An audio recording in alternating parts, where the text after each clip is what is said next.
Hello students. मैं उम्मीद करता हूँ कि आपकी ट्वेल्थ की स्टडीज़ अच्छी चल रही होगी। तो मैं बस उस चीज़ में आपका हेल्प करना चाह रहा हूँ कि ट्वेल्थ क्लास के फ़िज़िक्स का हर एक चैप्टर का हर एक टॉपिक मैं ट्राई करूँगा कि इस साल वीडियोस के फॉर्म में आपके पास लाऊं, जिससे आपको कोई भी कॉन्सेप्ट में डाउट हो उसको आप यहाँ पे इजीली क्लियर कर पाओ। ठीक है। तो पहला अपना टॉपिक है रिफ्रैक्शन। ठीक है। अब रिफ्रैक्शन में बेसिक आइडिया सबको है कि लाइट जब भी एक मीडियम से दूसरे मीडियम में जाता है, ठीक है, वन मीडियम टू अनदर, तो क्या होता है, उसका बेंडिंग होता है। तो लाइट जो होता है वो अपने रास्ता में जैसे ऐसा करके जा रहा था तो इधर की तरफ आया। अब इसी चीज़ को हम लोग बोलते हैं ना, बेंडिंग जो होता है यही अपना रिफ्रैक्शन क्यों होता है, क्योंकि स्पीड जो होता है लाइट का वो चेंज होता है अलग अलग मीडियम में। जैसे ऊपर में हवा है, नीचे में पानी है, तो ये हवा जो अलग मीडियम है, पानी अलग हो गया। अब इस चीज़ पे इतना सारा मतलब अच्छा अच्छा कॉन्सेप्ट दिखता है। जैसे प्रिज्म में हो गया कि लाइट अलग अलग कलर्स में हो जाता है, स्लैब हो जाता है, मतलब लाइट ऐसा जा रहा था इस डायरेक्शन में हो जाता है। तो बहुत सारा चीज़ है, सब बेंडिंग ऑफ लाइट पे डिपेंड करता है। हम लोग जब पानी के अंदर किसी कॉइन को देखते हैं या किसी फ़िश को देखते हैं या किसी पत्थर को, कोई भी चीज़ जो पानी के अंदर है, तो वो क्यों ऊपर हमको दिखता है, थोड़ा सा लगता है कि गहराई कम है, बट एक्चुअल डेप्थ तो उसका ज़्यादा रहता है। तो सारा चीज़ इस कॉन्सेप्ट पे ही डिपेंड करता है। ठीक है।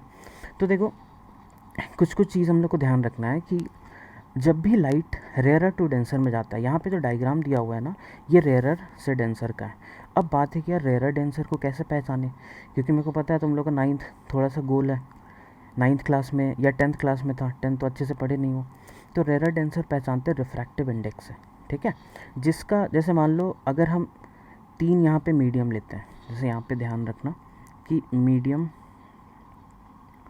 1, medium 2 and medium 3, medium 3, medium 2, इसका रिफ्रैक्टिव इंडेक्स मान लो है 1.3, इसका है 1.2 और इसका है 1.4। अब हम 1.3 को ना डेंसर हम नहीं बोल सकते हैं, ना तो हम रेयरर बोल सकते हैं। हमको देखना पड़ेगा कि हम किससे किसके साथ इसको कंपेयर कर रहे हैं। मतलब 1.3 और 1.2 अगर इन दोनों को कंपेयर कर रहे हैं तो 1.3 ज़्यादा है रिफ्रैक्टिव इंडेक्स, तो इन दोनों के लिए 1.3 हो जाएगा डेंसर और 1.2 रेयरर। रेयरर मतलब जिसका रिफ्रैक्टिव इंडेक्स कम हो। ठीक है। और वही 1.3 और 1.4 को कंपेयर करेंगे तो 1.3 रिफ्रैक्टिव इंडेक्स कम है, तो 1.4 के सामने ये रेयरर हो जाएगा, 1.4 के सामने ये रेयरर हो जाएगा। और जब 1.2 के साथ इसको कंपेयर करेंगे तो यही 1.3 जो है वो डेंसर हो जाएगा। इसका मतलब क्या हुआ कि जिसके साथ हम कंपेयर कर रहे हैं उस पर वो डिपेंड करेगा कि वो उससे बड़ा है कि छोटा। तो रेयरर का अभी हम लोग यहाँ पे मतलब क्या समझ लेते हैं, रेयरर मतलब less refractive index, less refractive index. ठीक है। तो बस डेंसर यहाँ पे लिख लो कि मोर रिफ्रैक्टिव इंडेक्स। अब रिफ्रैक्टिव इंडेक्स थोड़ा सा देख लेते हैं। रिफ्रैक्टिव इंडेक्स म्यू जो होता है वो क्या होता है, speed of light by speed of light in medium. ये सी क्या है, speed of light in air and vacuum, और ये वी जो है ये speed of light in medium. ठीक है। किसी मीडियम में अगर मान लो स्पीड ऑफ लाइट कुछ ऐसा दिया हुआ है, ये बेसिक बेसिक चीज़ है कि सपोज़ एक क्वेश्चन आ गया कि स्पीड ऑफ लाइट जो है ना वो दे रखा है 2 × 10⁸ मीटर पर सेकेंड, किसी मीडियम का, सॉरी सी नहीं वी दे रखा है। ठीक है। अब तुमको बोले कि इसका रिफ्रैक्टिव इंडेक्स निकालो, तो ट्राई करो, सबका आंसर आ गया होगा। Mu is equals to C by V. C हमको पता है कितना होता है, 3 × 10⁸ बाई वी कितना है 2 × 10⁸, तो ये कितना आ जाएगा 1.5। ठीक है। एक और क्वेश्चन जैसे मान लो कि म्यू दे रखा है, ये बेसिक बेसिक चीज़ पहले क्लियर करो क्योंकि आगे सारा चीज़ में रिफ्रैक्शन ही आने वाला है। प्रिज्म हो गया, स्लैब हो गया, लेंस हो गया। तो म्यू मान लो दे रखा है 4/3, ठीक है, जो कि वाटर का होता है। अब हम पूछेंगे वाटर में स्पीड ऑफ लाइट फिर कितना होता है, तो हम लोग कैसे निकालेंगे, वही एक अपने पास जो फॉर्मूला है, म्यू इज इक्वल्स टू क्या होता है सी बाई वी। ठीक है। तो v कैसे निकलेगा, अगर हमको v निकालना है तो ये हो जाएगा c बाई म्यू। c हमको पता है 3 × 10⁸, बाई v कितना हो जाएगा 4/3, तो 3 ऊपर जाएगा 9/4 मतलब 2.25 × 10⁸ मीटर पर सेकेंड। ठीक है। तो ये एक बेसिक चीज़ है कि डेंसर रेयरर हम लोग कैसे पहचानेंगे, कम रिफ्रैक्टिव इंडेक्स रेयरर, ज़्यादा रिफ्रैक्टिव इंडेक्स डेंसर। दो मीडियम को जो कंपेयर कर रहे हैं उसमें हम लोग को देखना पड़ेगा। ठीक है। रिफ्रैक्टिव इंडेक्स क्या होता है ये देख लें, स्पीड ऑफ लाइट मतलब 3 × 10⁸ divided by speed of light उस मीडियम का। ठीक है, इतना तक तो क्लियर है। अब जब लाइट जो होता है ना, देखो जैसे ये इस मीडियम का एक बाउंड्री है, इधर हवा है, इधर पानी है, एयर और वाटर, तो दो मीडियम हो गया, एक हवा हो गया और एक पानी हो गया। इसको ऐसे समझो कि जैसे मान लो ना हम लोग एक रोड पे जा रहे हैं, ठीक है, इधर ग्राउंड है, बिल्कुल स्मूथ एकदम घास है, मतलब अच्छा से एकदम ग्रीन कलर का ये पूरा ग्राउंड है, और इधर गया तो इधर बालू है, ये जो है ये सैंड वाला पार्ट आ गया। फिर इधर गया तो इधर क्या है, पानी है थोड़ा, मतलब मिट्टी बोल लो। तो ये अब मान लो तुम साइकिल चला रहे है या बाइक चला रहा है, तो तुम्हारे लिए रोड अलग अलग हो गया ना। उसी तरीके से लाइट के लिए मीडियम अलग अलग हो जाता है। तो अगर हम एक स्मूथ रोड पे चल रहे तो मेरा बाइक का स्पीड ज़्यादा होगा, जैसे हम बालू में गए थोड़ा कम होगा, कीचड़ में गए और कम होगा।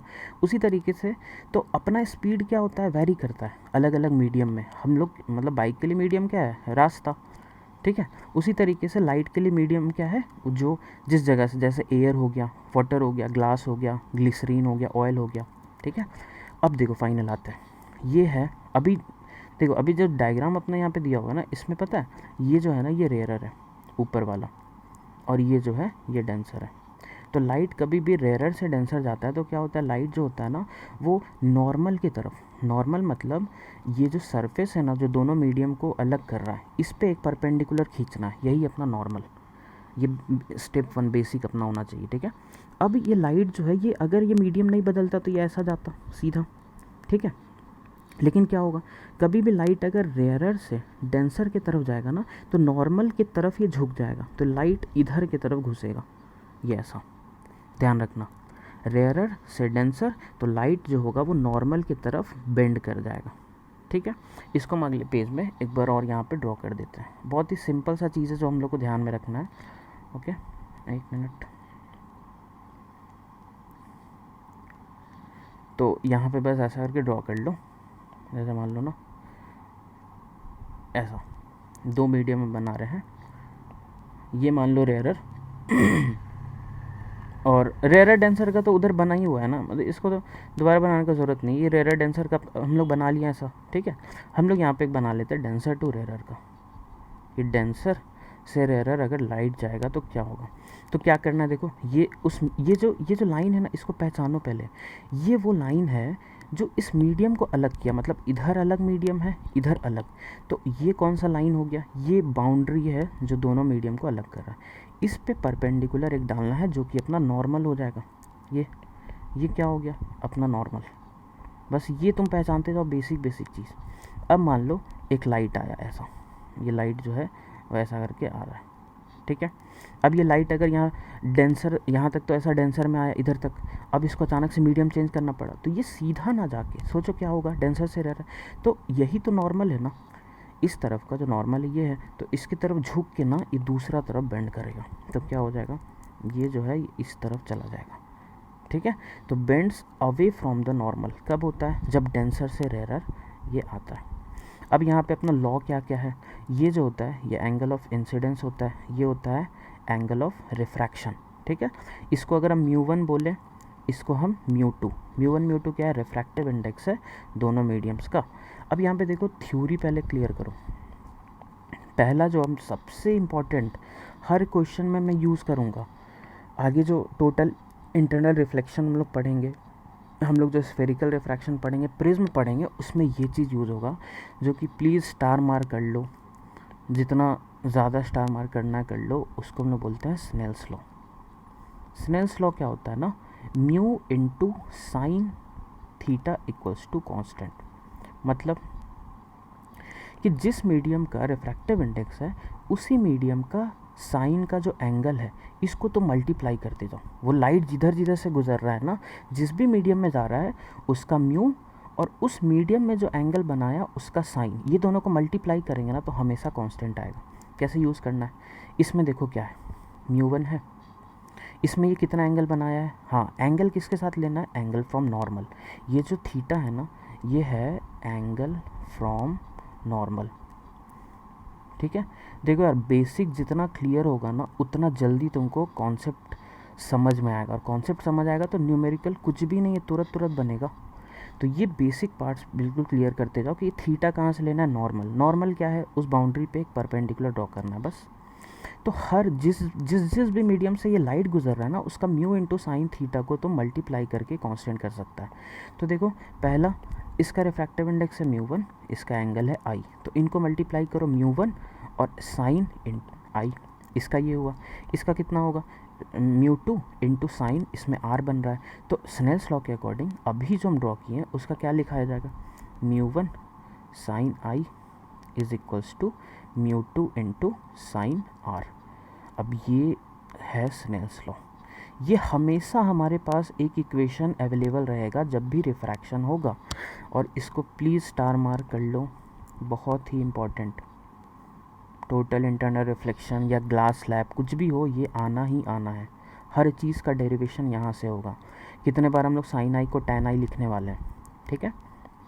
अब थोड़ा थ्योरी पार्ट में आते हैं, ठीक है, जो कि कई बार आपको टेस्ट में 3-4 क्वेश्चन सॉल्व करवा सकता है, ठीक है।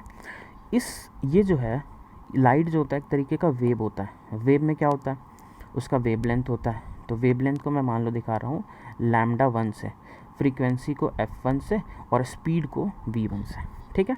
इस मीडियम में जो इसका वेवलेंथ था वो लैम्डा 1 था, फ्रीक्वेंसी f1, स्पीड v1। दूसरे मीडियम में लैम्डा 2, f2 और v2। यहाँ तक तो दिक्कत नहीं है। अब तुम ध्यान से देखो कि v1 अगर हम यहाँ पे रिफ्रैक्टिव इंडेक्स इसका लिखें, मतलब इस पर्टिकुलर मीडियम का अगर हम रिफ्रैक्टिव इंडेक्स लिखना चाहें ना, तो हम क्या लिख सकते हैं, सोचो कि mu one equal to C by speed. Speed हम क्या लिखें, v1, तो c बाई v1, ठीक है। तो यहाँ से c कितना आ जाएगा, mu one into v1। Similarly यहाँ पे लिखो म्यू टू क्या हो जाएगा, c बाई v2, ठीक है। तो c कितना आ जाएगा, म्यू टू इंटू v2।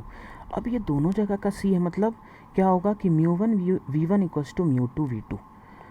इसको प्लीज़ याद करते जाओ, मतलब किसी भी मीडियम का रिफ्रैक्टिव इंडेक्स इंटू स्पीड होगा वो कांस्टेंट होगा, म्यू टू v2। तो इससे हम लोग क्या सीखे, म्यू इंटू v जो होगा वो कांस्टेंट होगा। म्यू क्या है, रिफ्रैक्टिव इंडेक्स, v क्या है, स्पीड, स्पीड ऑफ लाइट, ठीक है। मतलब अगर रिफ्रैक्टिव इंडेक्स बढ़ रहा है तो स्पीड ऑफ लाइट को घटना पड़ेगा, mu into V is equals to constant.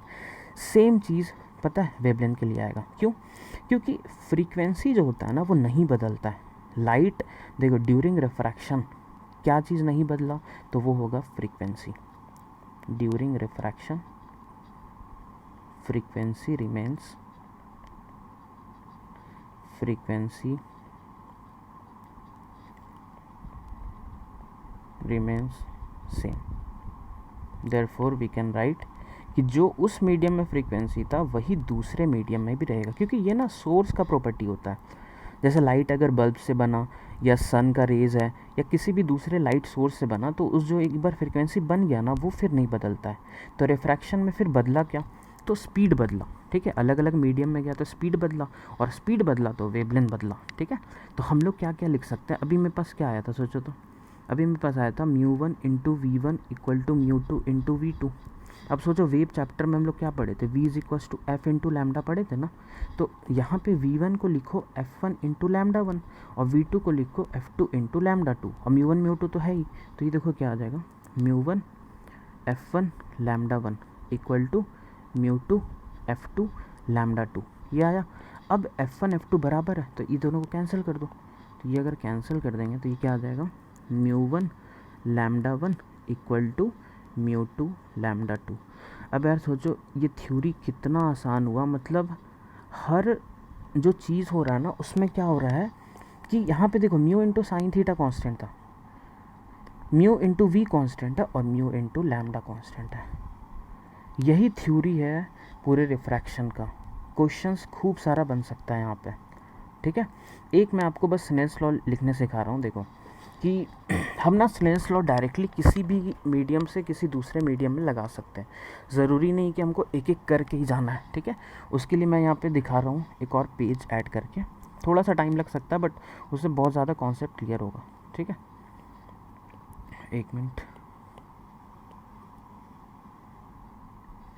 जैसे मान लो ना मैं यहाँ पे मीडियम जैसे एक,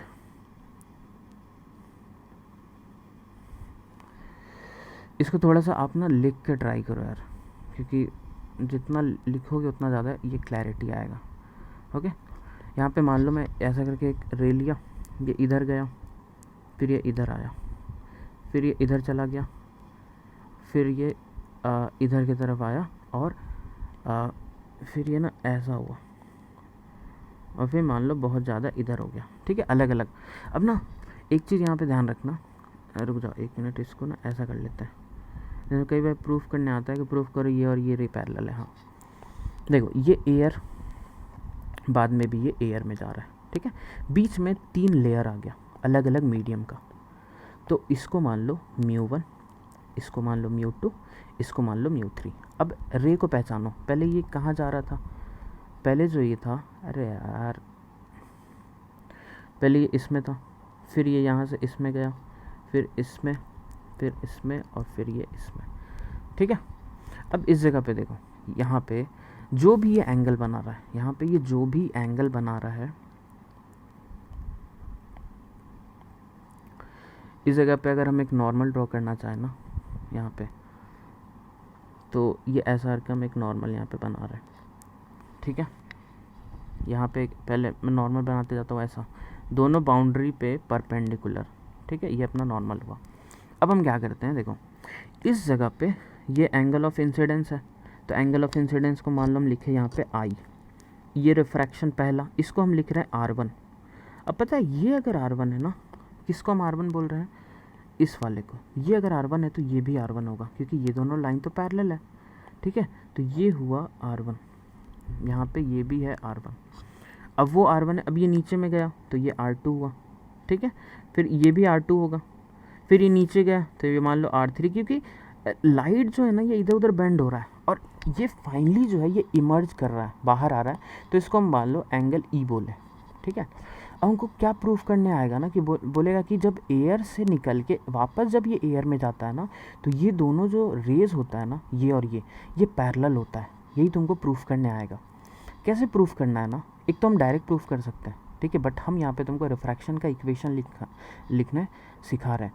तुम क्या करो, इन पॉइंट्स को पहले नाम दो, अलग अलग नाम। तो इसको हम ए नाम दे रहे हैं, इसको जैसे बी हो गया, ये सी, और ये डी। अब एक बार ना ट्राई करो तो यार, स्नेल्स लॉ लगाने का ट्राई करो। तो मैं देखो स्नेल्स लॉ में क्या बताया हूँ, mu into sine theta constant, जिस मीडियम में है उसका म्यू और उस पर्टिकुलर का एंगल। ठीक है, और ये एंगल नॉर्मल के साथ। हवा का रिफ्रैक्शन म्यू कितना होता है, 1 होता है, तो ये μ1 हुआ, ये कितना हो गया, μ1 के बराबर। चलो एक बार हम लोग लिखते हैं। ठीक है, एक ही लाइन में आ जाएगा अपना इसका, ये जो मीडियम है ऊपर वाला, इसका μ1 है, और एंगल कितना बना I, तो क्या आएगा देखो, तो 1 into sine I equal to, अब बराबर करते जाओ, दूसरा जो मीडियम है ये μ1 है, इसमें एंगल क्या बन रहा है, R1, चाहे यहाँ का लो चाहे यहाँ का लो, तो क्या हो जाएगा μ1 into sine R1 equal to. अच्छा, तुमसे अगर कोई पूछे ना, जैसे मैं तो यहाँ डायरेक्ट लिख रहा हूँ, तुमसे अगर कोई ए पॉइंट का पूछे तो तुम इधर का और इधर का बराबर कर देना, मतलब 1 into sine I equal to μ1 into sine R1। कोई बी पॉइंट का पूछे तो इंसिडेंस रिफ्रैक्शन, सी का पूछे तो यहाँ और यहाँ। हम क्या करें, एक लाइन में लिख रहे हैं, क्योंकि तुमको कॉन्सेप्ट क्लियर होना चाहिए कि लाइट जिस जिस भी मीडियम से जाएगा सबका mu into sine theta constant है, तो हम अलग अलग क्यों लिखें, हम एक लाइन में लिख देंगे। ठीक है, अब हम लोग इन दोनों का लिख लिए, तब तीसरा, तो तीसरे में क्या है, μ2 R2 लिखते जाओ, μ2 साइन R2, ये सब बराबर होगा, फिर μ3 साइन R3, फिर लास्ट में 1 इंटू साइन ई। अब तुम सोचो ना, अब तुमको जिसमें भी निकालना है, जैसे तुमसे बोल दिया कि यार R3 तुम निकालो, तुम यहाँ से R3 कैलकुलेट करो, तो तुम है ना इसको और इसको डायरेक्ट कंपेयर कर देना। ऐसा नहीं कि तुम इसको लिख रहा है, तुम डायरेक्टली, अब ये सब अगर आपस में बराबर है तो ये जो होगा ये इससे भी तो बराबर है। ठीक है, तो इसमें जो भी एंगल पूछा तुम निकाल सकता है। अब देखो हम कैसे आई और ई बराबर कर रहे हैं। अरे यार, अगर ये और ये बराबर है तो यहाँ से तुमको यही दिख रहा है कि sine I equal to sine E, क्योंकि रिफ्रैक्शन तो इनका बराबर ही, अब म्यू तो 1 है, इसका मतलब आई इक्वल टू ई है। तो इंसिडेंट रे और इमर्जेंट रे पैरेलल प्रूफ हो रहा है। मतलब एंगल जो है, इंसिडेंट एंगल और इमर्जेंट एंगल, ई जो इमर्जेंट एंगल है, ये क्या हुआ, बराबर आया। मतलब ये जो रे जाता ना, अब मैं यहाँ से उस रे को खींच रहा हूँ, देखो ध्यान से, इस रे को अगर हम खींचते ना ऐसा करके इस तरीके से, तो ये ना इसके पैरेलल निकलता। ये जो है क्योंकि हवा में आया और कितना भी टेढ़ा मेढ़ा हुआ फिर वापस हवा में, तो ये पैरेलल ऐसा निकलता। ठीक है, तो अब ये कैसे प्रूफ होगा, देखो यार ध्यान से देखना यहाँ पे जो प्रूफ, ऑलमोस्ट हम लोग आंसर तक आ गए हैं। ये एंगल जो है ये आई है, किसके साथ, वर्टिकल के साथ। तो इसको ऐसे आगे खींचो, आगे खींचो, आगे खींचो, आगे खींचो, यहाँ पे वही वर्टिकल लाइन खींचो, और ये एंगल जो है यही तो आई होता, क्योंकि ऑपोजिट जो हो गया, क्योंकि ये आई तो ये आई, ये आई, ये आई और ये भी आई। अब ये आई है और ये ई है। अब ये जो रे है ये यहाँ से ई बनाया, ये जो रे है ये यहाँ से आई बनाया। यार दोनों अगर बराबर है तो ये रे तो पैरेलल ही हो गया ना। जैसे दो रे ऐसा करके जा रहा है, इन दोनों को 30-30 डिग्री घुमा दो तो ये हो जाएगा तो पैरेलल। तो यहाँ से जो एंगल आया इस चीज़ को ध्यान रखना, ये है अपना आई, ठीक है, और ये है ई। अब ये दोनों बराबर प्रूफ हो गया, इसका मतलब इमर्जेंट और इंसिडेंट पैरेलल है। तो ये थ्योरी जो है ना, पहले एक बार ध्यान से देख लो, क्लियर कर लो, फिर अब हम न्यूमेरिकल पार्ट में आ रहे हैं। अगर न्यूमेरिकल बनने लग जाए ना तो समझ लो रिफ्रैक्शन का बेसिक में दिक्कत ही नहीं होगा। ठीक है, तो चलो न्यूमेरिकल पार्ट में आते हैं। कुछ कुछ न्यूमेरिकल में सेलेक्ट करके रखे। देखो इसमें तुम ध्यान से देखो, लाइट ऐसा जा रहा था और क्या हुआ, ये N2 की तरफ बेंड हुआ। तो N1 और N2 में कौन ज़्यादा होगा, सोचो तो। अगर हम यहाँ पे ना ऐसा करके लिखें, देखो इस चीज़ को अगर हम ऐसा लिखें, सोचो तो N1 और N2 में दिमाग लगाओ, ये ऐसा जाके इसके तरफ घूमा, मतलब पक्का ये रेयर से डेंसर जा रहा है तो N2 तो ज़्यादा है, N2 ग्रेटर देन N1, पहला से तो ये आया।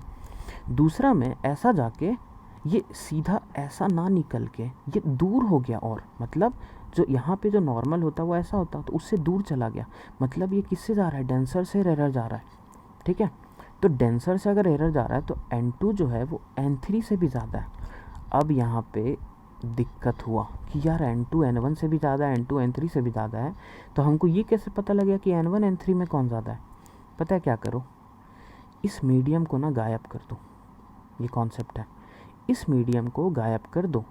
और तुम सोचो कि लाइट अगर डायरेक्टली मीडियम 1 से मीडियम 3 में जाता ना तो भी ये लाइट क्या होता, बेंड, मतलब दूर जा रहा है। तुम यहाँ पे क्या करो, इस चीज़ को एक बार गायब करके इमेजिन करो कि ये यहाँ से ऐसा आता और ये ना ऐसा हो जा रहा है, मतलब दूर जा रहा है। तो N1 और N3 में भी N1 डेंसर हो गया, क्योंकि डेंसर से रेयर आता है तभी तो bend away from the normal होता है। तो ये सब कॉन्सेप्ट हम लगा सकते हैं। ठीक है, ये स्नेल्स लॉ का मतलब बहुत ही ट्रिक के फॉर्म में तुम यूज़ कर लो कि बीच का मीडियम ही गायब कर दो, क्योंकि हम म्यू इंटू साइन थीटा इसका और म्यू इंटू साइन थीटा इसका, तो अगर इसका एंगल ज़्यादा है तो इसका रिफ्रैक्टिव इंडेक्स कम होगा। तो अब तुमको बस लास्ट बार हम बता रहे, इसको गायब करो, ये लाइट ऐसा आ रहा था दूर हो गया, दूर हुआ मतलब ये रेयरर है। तो N1 और N3 में N3 जो है वो कम है। ठीक है, तो सबसे ज़्यादा तो N2 हुआ और उसके बाद N1 है और फिर N3 है। तो हम लोग का आंसर क्या हो जाएगा, N2 फिर N1 और फिर N3। ठीक है, इसमें देखो क्या दिया हुआ है कि a ray of light is incident on a transparent glass slab of refractive index √3। इसको मैं यहाँ पे थोड़ा सा बनाता हूँ ऐसा करके, कैसा करके ना, इसका म्यू जो है वो √3 दे रखा है ऐसा, और रे ऑफ लाइट इस तरीके का मान लो आया ऐसा। अब ना यहाँ पे क्या होता है ना कि कुछ लाइट रिफ्लेक्ट करता है, तो रिफ्लेक्शन तो तुम लोग पढ़ लियो, तो रिफ्लेक्शन कैसा, ऐसा करके हो गया। और नॉर्मल तुमको पता ही है, यहाँ पे अगर मैं नॉर्मल ड्रॉ करूँ तो ये कुछ ऐसा करके जाएगा। ठीक है, तो ये रिफ्लेक्शन हुआ। अब यहाँ पे क्या बोल रहा है कि if the reflected and refracted rays are mutually perpendicular, तो क्या होगा। अब यहाँ पे ध्यान से देखो कि a ray of light is incident, कुछ भी नहीं दिया हो, मतलब हवा से मानना है। अच्छा यहाँ पे दे रखा है हवा से इसके तरफ जा रहा है, मतलब बेंड टूवर्ड्स द नॉर्मल होगा। तो इस एक जो रिफ्रैक्टेड होगा ना, रिफ्रैक्टेड को थोड़ा बेंड कर दो ऐसा। ठीक है, अब ये क्या बोला है, देखो क्वेश्चन को बस ध्यान से, ये रिफ्लेक्टेड है अपना, ये क्या है रिफ्लेक्टेड, ये क्या है रिफ्रैक्टेड। ठीक है, अब ये दोनों म्यूचुअली परपेंडिकुलर, मतलब आपस में ये दोनों परपेंडिकुलर हुआ। ठीक है, अब बहुत ही आसान सा कॉन्सेप्ट है, हमको क्या निकालना है, हमको निकालना है कि किस एंगल पे ये इंसिडेंस हुआ होगा। पहला, इसको तो आई मान लो, अभी इसको अगर हम आई माने तो ना पहले ऊपर की चीज़ में लगाओ रिफ्लेक्शन, तो अगर ये आई होता है तो एंगल ऑफ रिफ्लेक्शन भी आई होता है। ठीक है, ये एंगल ऑफ रिफ्रैक्शन हुआ, ये आर हो गया। अब इन तीनों को जोड़े तो 180 होगा, क्योंकि ये तो स्ट्रेट लाइन है। इन तीनों को अगर हम जोड़े तो 180। अब आई प्लस ये बीच में 90 डिग्री है प्लस, और इधर कितना है आर, ये तीनों मिलके क्या हुआ 180 डिग्री। तो यहाँ से देखो आई प्लस आर कितना आ जाएगा, या यहाँ से आर निकाल लो। आर पता है कितना आ जाएगा 90 माइनस आई। इस इक्वेशन से आर निकाल लो। अब तुम स्नेल्स लॉ यहाँ पे लगा दो। अगर इसका म्यू 1 है और इसका म्यू √3 है, तो यहाँ पे ज़रा स्नेल्स लॉ लगा के बताओ तो यार मेरे को। स्नेल्स लॉ क्या था, म्यू इनटू, तो म्यू कितना है 1 इंटू इस पर्टिकुलर एंगल का एंगल ऑफ इंसिडेंस जो कि आई है, इज इक्वल्स टू इस मीडियम का म्यू इंटू इसका साइन। तो बस 1 into sine I equal to √3 into sine are. अब आर को 90 माइनस आई पुट करो तो sine I equals to √3 into sine 90 minus I cos I. ये कॉस बनेगा साइन बाई कॉस टेन, तो टेन आई आ जाएगा √3, तो आई कितना आ जाएगा 60 डिग्री। ठीक है, तो आई होप ये वाला क्वेश्चन क्लियर हुआ होगा। ठीक है, अगले क्वेश्चन की तरफ बढ़ते हैं। देखो यहाँ पे क्या है कि a ray of light passes from glass having a refractive index of 1.6 to air. ठीक है, ध्यान से, मतलब ये ऐसा करके कुछ मान लेते हैं इस तरीके का, इसको नीचे वाले को हम लोग ग्लास मान लेते हैं। ठीक है, और ये हवा में जा रहा है। पहले एक नॉर्मल ड्रॉ कर लो, स्टेप बाय स्टेप नॉर्मल, फिर ये ऐसा करके गया इस तरीके का। अब सोचो तो क्या होगा, ग्लास का म्यू जो है वो 1.6 दे रखा है और हवा का कितना होता है 1 होता है। तो यार ये किस से किस में जा रहा है, ये डेंसर से रेयर में जा रहा है। और यही कॉन्सेप्ट होगा टोटल इंटरनल रिफ्लेक्शन का भी। तो ध्यान रखना, डेंसर से रेयर जा रहा है तो हमेशा नॉर्मल के दूर, तो ये दूर चला गया ऐसा। ठीक है, अब हम लोग ज़रा क्वेश्चन को आगे बढ़ते हैं। The angle of incidence for which the angle of refraction is twice the angle of incidence. मतलब यही तो अपना एंगल ऑफ इंसिडेंस है। ये अगर आई हो ना, तो ये जो है रिफ्रैक्शन ना 2i के बराबर है। तो ये किस एंगल ऑफ इंसिडेंस के लिए पॉसिबल होगा, क्या लगाएं, स्नेल्स लॉ लगाओ। कुछ भी जहाँ पे काम नहीं आता वहाँ पे स्नेल्स लॉ हो। ठीक है, तो अब इस मीडियम का 1.6 इंटू इसका साइन इक्वल टू इस मीडियम का 1 इंटू इसका साइन 2i। चलो लगाते हैं, 1.6 into sine I equal to 1 into sine 2i। ठीक है, तो 1.6 साइन 2i को ज़रा तोड़ो यार, 2 साइन आई कॉस आई, साइन आई कॉस आई, तो साइन आई गया और ये 2 से कट जाएगा 0.8, तो कॉस आई आ गया 0.8 मतलब 4/5। लेकिन तुम ऑप्शंस में देखो कि अपने पास कॉस इनवर्स का कुछ भी नहीं है, ये पूछ तो आई ही रहा है। तो यहाँ से अगर हम आई निकालते हैं ना तो ये आएगा कॉस इनवर्स 4/5, लेकिन कॉस में नहीं तो साइन में कन्वर्ट कर लो। अगर कॉस आई 4/5 है तो साइन आई 3/5 होगा ना। एक फॉर्मूला है ना यार साइन थीटा का, √1 माइनस कॉस स्क्वायर थीटा। तो कॉस थीटा पुट करो, साइन आ जाएगा, तो साइन आई आ जाएगा 3/5। ठीक है, तो आई कितना आ जाएगा साइन इनवर्स 3/5। तो आई होप ये भी क्लियर है। इसको एक बार तुम लोग ट्राई करो, मस्त क्वेश्चन है, आसान सा क्वेश्चन है, बिल्कुल ही आसान। ठीक है, एक मीडियम 1 मीडियम 2। ऑब्वियसली देखो क्या हो रहा है, टूवर्ड्स द नॉर्मल आ रहा है, तो ये वाला जो होगा डेंसर होगा, सॉरी ऊपर वाला रेयर है, नीचे वाला डेंसर। खैर उसका ज़रूरत पड़ेगा नहीं, तुम इस क्वेश्चन को पढ़ो और बनाओ। और एक और चीज़ यार, कमेंट में प्लीज़ कमेंट में करो कि किसका कौन कौन सा क्वेश्चन बन गया खुद से, या पूरा ही क्वेश्चन खुद से बन गया, या कितने में कितना बना, ये सब कमेंट करो। स्पेशली मैं उन स्टूडेंट से बोल रहा हूँ जो मतलब जिनके लिए मैं ये बना रहा हूँ।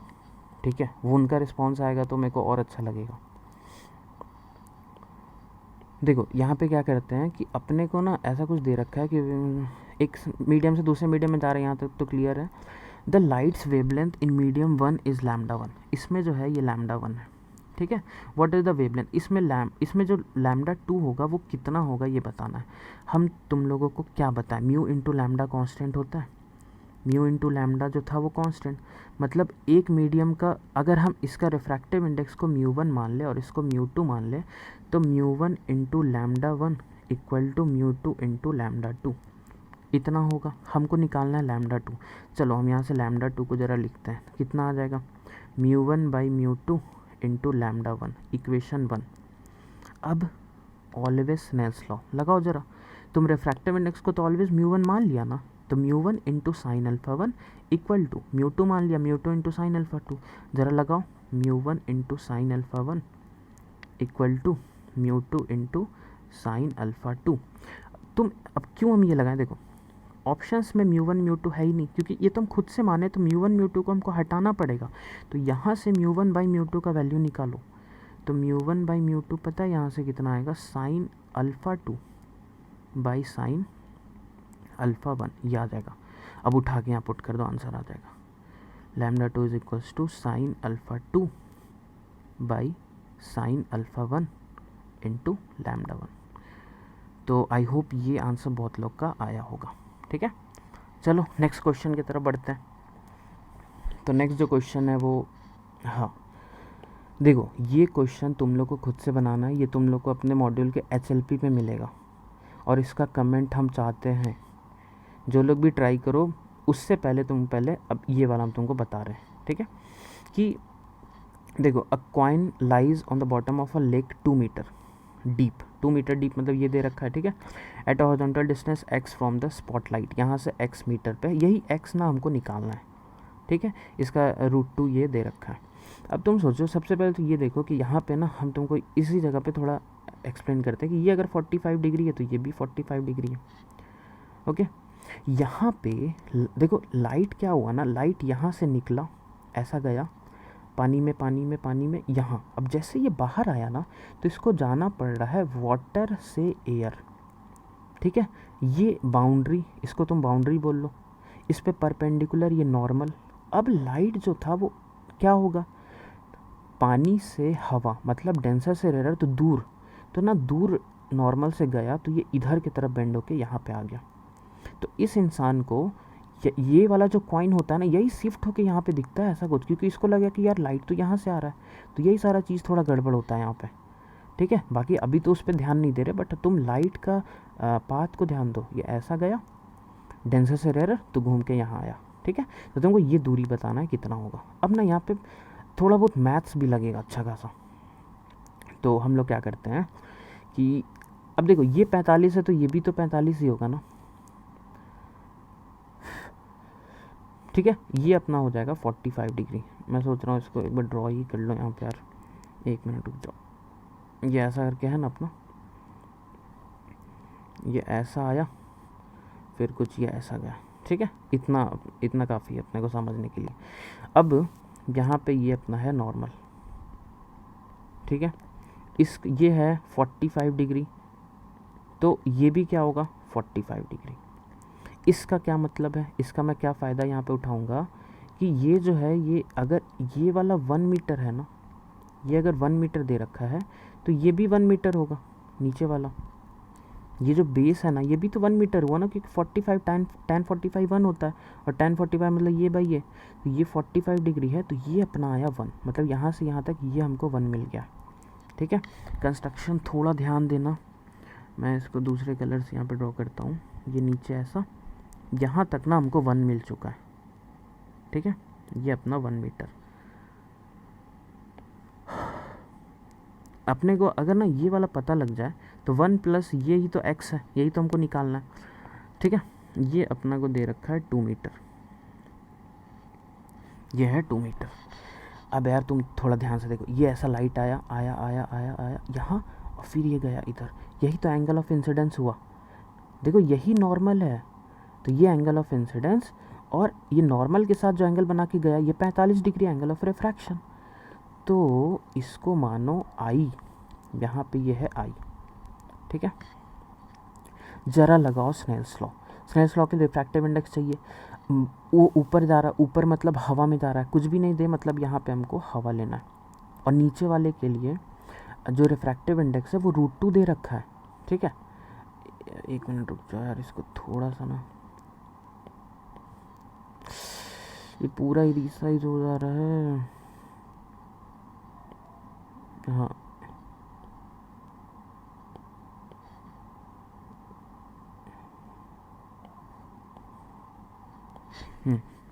ठीक है, इसका रिफ्रैक्टिव इंडेक्स √2 दे रखा है, इसका 1 होता है हमको पता है। अब हम लोग लगाते हैं स्नेल्स लॉ, ठीक है। इस जगह पे रिफ्रैक्शन यहाँ पे हुआ है, ये लाइट पहले इसमें था फिर इसमें गया, तो बस √2 into sine I equal to 1 into sine 45 लगाओ। तो जल्दी लगाओ और देखो क्या मैच कर रहा है जो मेरा आ रहा है। √2 into sine I equal to 1 into sine 45, ठीक है। साइन 45 होता है 1/√2, तो साइन आई जो आएगा ना वो कितना आ जाएगा, 1/2 आ जाएगा, ठीक है। तो आई आ जाएगा 30 डिग्री। क्या तुम लोग अभी आया 30 डिग्री? अब अगर 30 डिग्री आया ना तो इसमें ना टैन लगा दो। ये जो ट्रायंगल है ना इसको तुम मान लो कुछ एक्स मान लो, और ये जो छोटू सा ट्रायंगल है इसमें लगाओ टैन आई, ठीक है। तो इसमें मैं लगाता हूँ tan i, tan i equals to x/2, और आई पता है 30 डिग्री, तो x कितना हो जाएगा 2 टैन 30 डिग्री, ठीक है। तो x आ जाएगा 2/√3। तो अरे यार मैं इसको x क्यों मान लिया, इसको कुछ और मानो यार, क्वेश्चन में x कुछ और दे रखा है, इसको ना यहाँ पे l मान लो, l, ठीक है। तो टैन आई हो जाएगा l/2, तो l हो जाएगा 2 टैन 30 डिग्री, तो x कितना हो जाएगा 1 प्लस l, और l है 2 टैन 30 डिग्री, और टैन 30 डिग्री √3, तो ये आ जाएगा 1 प्लस 2/√3। ओके, चलो इस क्वेश्चन को तुमको बनाना है। ये इंसान जो है इस कॉइन को देख रहा है, ऐसा आके इसके आँख पे आया, यहाँ पे ये 30 डिग्री दे रखा है, एकदम सिंपल है, लगाओ। 4000 मिलीमीटर का मतलब होता है 4 मीटर, ठीक है। सॉरी, मतलब आंसर तुम्हारा 4 मीटर आएगा, यही एक्स। प्लीज़ बनाओ, प्लीज़ कमेंट करना, ठीक है, कितने लोग का आ गया। अगला क्वेश्चन पे आते हैं। हाँ, ये क्वेश्चन अलग ही फेमस है, ये क्वेश्चन ना मेंस में खूब आ चुका है अलग अलग तरीके से, कि एक ना एम्प्टी वेसल है, अभी यहाँ पे ना कुछ भी नहीं भरा हुआ है, ये एक एम्प्टी वेसल है, और ये जो पी पॉइंट है ना ये इस इंसान को विजिबल है, मतलब एम्प्टी वेसल में ये पी पॉइंट विजिबल है। और जैसे एक लिक्विड को ना हम 2h हाइट तक भरते हैं तो इसी आई को क्यू पॉइंट विजिबल हो जाता है, और क्यू कहाँ पे है, क्यू है बिल्कुल नीचे में यहाँ पे, मतलब जो बॉटम मोस्ट पॉइंट है that is Q and this point is P. तो यहाँ लिक्विड भरने से ना इसी आदमी को क्यू पॉइंट विजिबल होता है। तो इसका ना हम यहाँ पे तुमको बना के दिखाते हैं कि कैसे ये इसमें देखो कंस्ट्रक्शन है, रिफ्रैक्शन में ना जनरली कंस्ट्रक्शन बहुत ज़्यादा होता है। तो एक चीज़ यहाँ पे तुमको शुरू में क्वेश्चन में गौर करना है कि यार ये जो चीज़ है ना ये है 2h, देखो नीचे डायमीटर, और ये जो चीज़ है ये भी है 2h। तो क्वेश्चन में क्या हिंट दे रहा है कि ये हो जाएगा 45 डिग्री, दोनों अगर बराबर है तो ये 45, ये 45, मतलब तुमको अगर यूज़ ऑब्वियसली यूज़ पढ़ने वाला ही है, ठीक है। तो ये 45 हो गया। क्वेश्चन में है कि when liquid is filled up to height 2h, देखो ये टोटल 3h है, तो 2h तक भरेंगे, मतलब ये h और एक और h। तो यहाँ से मान लो हम लोग ना लिक्विड को भरते हैं यहाँ तक, ऐसा, ये अपना लिक्विड को हम फिल कर रहे हैं, और ये लिक्विड का हाइट कितना दे रखा है, ये लिक्विड अपने को दे रखा है, ये क्वेश्चन में बहुत मस्त कंस्ट्रक्शन है, ये आ गया 2h, क्वेश्चन में दिया हुआ है कि 2h तक भरे। अब यार ये अगर 2h है ना तो ये कितना हो जाएगा h, क्योंकि ये नीचे h है, ठीक है। तो ये जो अपना पार्ट हुआ ये हुआ है h, तो ये कितना होगा, अरे ये भी होगा h, क्योंकि पता है ये लाइट ना 45 डिग्री पे ही आ रहा था, यही तो तुमको बताना है, ये सारा ही एच हो जाएगा। तुम या तो इधर से देखो कि ये टोटल 3h था, 2h तक भरे, तो ये कितना होगा h, ऊपर में जो बचा हुआ ये भी h हुआ, और ये अगर h है और लाइट तो 45 पे ही इंसिडेंट हो रहा है ना, तो यार ये भी तो h होगा, तो सारा ही ऊपर, ये देखो h h h h हो गया, ठीक है। अब यार इसी आँख को, मतलब इसी ऑब्जर्वर को ना P ना दिख के Q दिख गया। अब ऐसा क्यों हो रहा है, देखो ये शुरू में जब यहाँ पे कोई भी लिक्विड नहीं था तो ये जो लाइट था वही तो इसके आँख पे जा पाएगा ना, जो लाइट यहाँ से निकला ना वो इसके आँख को क्रॉस कर जाएगा, दिखेगा ही नहीं। तो इसको मतलब सबसे कम जो सबसे लोएस्ट पॉइंट दिख रहा था वो P। अब यहाँ पे क्या खेल हो रहा है ना, ये अपना आँख को नहीं ला रहा है, जो लाइट यहाँ से निकल के इधर चला जा रहा था ऐसा करके, जो लाइट ऐसा चला जा रहा था उस लाइट को ना ये लिक्विड और हवा मिलके रिफ्रैक्ट करा के घुमा दे रहा है। तो जो लाइट ऐसा जा रहा था, अब देखो ये लिक्विड में है, अब अचानक से क्या हुआ कि ये इस लिक्विड से एयर में जब गया ना, तो इसको पता चला कि यार हम तो डेंसर से रेयर में जा रहे हैं, तो हमको तो घूमना पड़ेगा। तो ये अब अपना एक्चुअल पाथ ना फॉलो करके घूम जा रहा है, और वो भी कैसे, डेंसर से रेयर मतलब अवे फ्रॉम द नॉर्मल। तो घूम के ये आँख पे चला गया। तो जैसे ही आँख पे गया तो इसको क्या लगा, मतलब इसको ये पॉइंट दिखने लग गया ना, क्योंकि ये जो लाइट आया वो पॉइंट क्यू से आया था।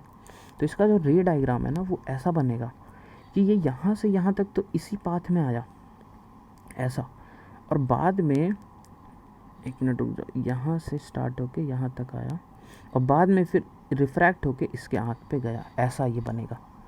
ठीक है, ये इसका रे डायग्राम है। तभी तो वो बोलेगा कि हमको ये पॉइंट दिख रहा है। अब यार यहाँ पे ना बिल्कुल आसान सा स्लेंस लॉ लगाना है। देखो ये कितना है 45 डिग्री, ये कितना है आई, सॉरी ये आई भी नहीं है, ये हमको यहाँ पे पता चल जाएगा। चलो उसको आई मान लेते, कोई दिक्कत नहीं है, इसको हम आई मान लेते हैं। ज़रा हमको दिमाग लगा के बताओ, ये एच है, ये 2h है, क्या ये √5h होगा? बिल्कुल होगा। इसको लिख लो यहाँ, ये है 2h, ये है h, ये होगा √5h। अब जहाँ पे रिफ्रैक्ट हुआ, यहाँ पे रिफ्रैक्ट हुआ, स्नेल्स लॉ लगाओ। हमको इसी लिक्विड का तो रिफ्रैक्टिव इंडेक्स निकालना है, तो इसको म्यू मान लो, और ऊपर तो हवा है, एयर। ठीक है, तो ज़रा लिखो तो इस जगह का स्नेल्स लॉ, तो म्यू इंटू साइन आई, क्या ये होगा, is equals to 1 into sine 45। अब ना साइन आई तुम पुट कर दो, उस ट्रायंगल में तुमको पता है यार ये परपेंडिकुलर बाई हाइपोटेन्यूज, तो h by √5h is equals to 1 by √2। H गया, म्यू आ जाएगा √5/√2, मतलब √5/2। ओके, तो यही अपना फाइनल आंसर। तो यार उम्मीद करते हैं कि ये पार्ट आपका क्लियर हुआ है रिफ्रैक्शन का। हर दिन एक वीडियो आपको मिलेगा, और ये भी सीक्वेंस वाइज, मतलब अगला TIR होगा, फिर एपरेंट डेप्थ, फिर ग्लास स्लैब, हर दिन एक वीडियो मिलेगा। आप प्लीज़ थोड़ा कमेंट करना कि कौन सा पार्ट में आपको दिक्कत हो रहा है, या कौन सा आंसर आ गया जो मैं इसमें छोड़ा हूँ, क्या इस पार्ट का आंसर आया कि नहीं, उससे पता चलेगा कि कौन कौन फॉलो कर रहा है। ठीक है, तो चलो मिलते हैं नेक्स्ट वीडियो में। Okay, thank you.